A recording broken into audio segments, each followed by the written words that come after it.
Сіз шоколадты жақсы көресіз бе? Ал енді елестетіп көріңіз. Егер сіз 30 күн бойы күнде шоколад жесеңіз, ағзаңызда не өзгереді? Салмақ қосасыз ба?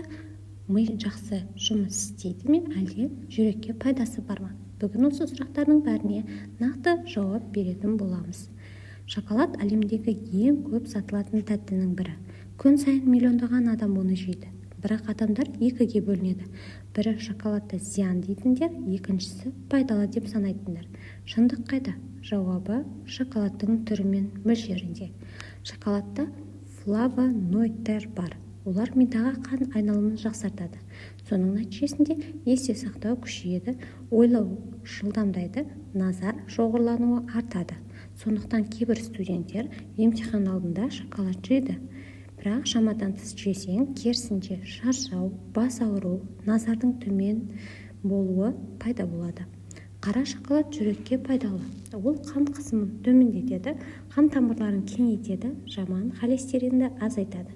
Бірақ сүтті шоколад пен арзан шоколадта қант көп, пальма майы бар, бұл жүрекке керісінше зиян болып табылады. Шоколад жегенде ми серотонин, дофамин бөледі. Сол үшін біз өзімізді бақытты сезінеміз. Бірақ бұл уақытша эффект. Көп жеген адамда тәуелділік пайда болып, көңіл-күйі тәттіге байланып қалады және ашуланшақтық мінезі арта түседі. Енді шындыққа келейік. Күнде көп шоколад жесең, онда артық салмақ қосылады, қандағы қант көтеріліп, диабет қаупі артады, тіс бұзылады, асқазанға ауырлық түседі. Әсіресе балаларда гиперактивтілік пен тәбеттің бұзылуы байқалады. Ең пайдалысы қара шоколад және 70-85% какао, қанты аз, қоспасыз шоколад болып табылады. Ал мыналардан аулақ болыңыздар. Ақ шоколад, арзан плиткалар, құрамында сироп пен маргарин бар өнімдерден. Шоколад дұшпан емес, бірақ оны дұрыс қолдану керек. Ең қауіпсіз мөлшер күніне 20-30 грамм, яғни 2-3 кішкентай бөлік болып табылады.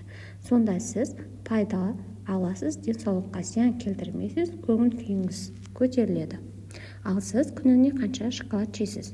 Пікірге жаза кетіңіз. Осындай пайдалы видеолар үшін каналға жазылып, лайк басуды ұмытпаңыздар.